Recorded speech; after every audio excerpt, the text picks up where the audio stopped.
እርቃንነት የሚለው ነገር ወደኛ እየመጣና ራስን መግለጫ መንገድ ፋሽንን መግለጫ መንገድ ነው የሚለው ተምታቶብናል። አንዳንድ ሰዎች እንዲ ሲሉ ማለት ነው በቃ አልነኳችሁ እናንተን እላፊ ግን እየተሄደ ነው አሁን በዚህ ልምምድ ውስጥ አልኖርንም ድገት ነው የፈነዳ ነው ማለት ነው። አለባበሳችን በራሱ በሰዎች ዘንድ የሚያሰጠን ቦታና ግምት ከመና ባለሙያ ጻጉሩን ድሬድ አድርጎ ትልቅ ሰንሰለት አድርጎ ቁጭ ብሎ ቢጠብቅሽ ብለሽ አስቢው።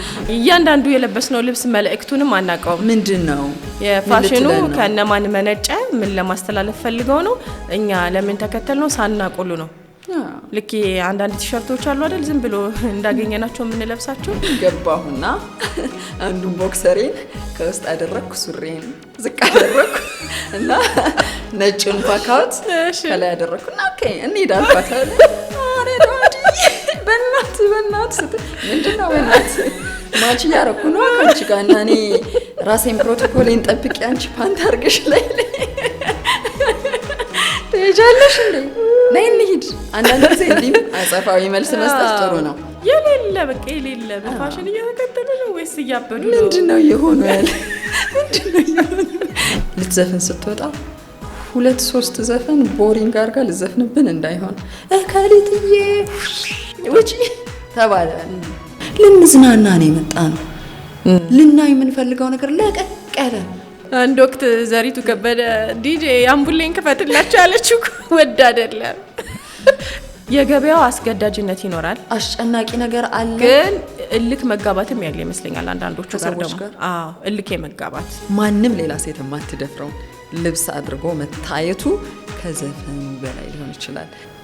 የሆነ ዳንስ ስታይል አላቸው ኢትዮጵያዊን የሚያሳፍር በቪዲዮ ተቀርጾ ከወጣና ያስተዋወቁ ከሆነ እነኛ ቤቶችን ጨምሮ ማለት ነው ዞሮ ይሄኛው ነገር የሚማርክ ነው ኑልን አይደለም። እየተቆጣ ከሆነ ደግሞ ህዝቡ ለምንድን ነው የተቆጣው? ይሄን ነገር ካላሟላሽ እኔ ቤት መቀጠል አትችይም የሚል ኮድ ይኖር ይሆን ሳናቀው? ግን አሁን እሱን እንዳቲ የመስተንግዶ ላይ ያሉ ሴቶች በጣም አጫጭር ቀሚስ እየለበሱ ተገደል ነው የሚል ነገር መጣና ያው መጨረሻ ላይ እንደዚህ አይነት አለባበስ እንዳይኖር የሚል እኮ መመሪያ ነው ህግ ወጣ አይደል ነው እንጂ ዝም ብሎ የመጣ ውሳኔ አይደለም። ወዴት እየሄድን ነው? እውነት ለመናገር ኋላ ቀርነት አይደለም ሃይማኖትና ባህልን ማክበር። ለቀጭን ሰው የተሰፋ ሆኖ ሰውነቷ ወፈር ያለ ሴት በግድ ስባ ያስገባችሁ ስቶኪንግ የሚመስል ነው። ምን ቆይበት ቤት አይደለም። ዳሌ ሽንጥ ያይሽ ትበያለሽ እንዴ? የስጋውን ሽንጥና ዳሌ እንጂ እንደ 3 ልብስ ካለ እሷን አጥቦ ተኩሶ መልበስ ማን ገደለ?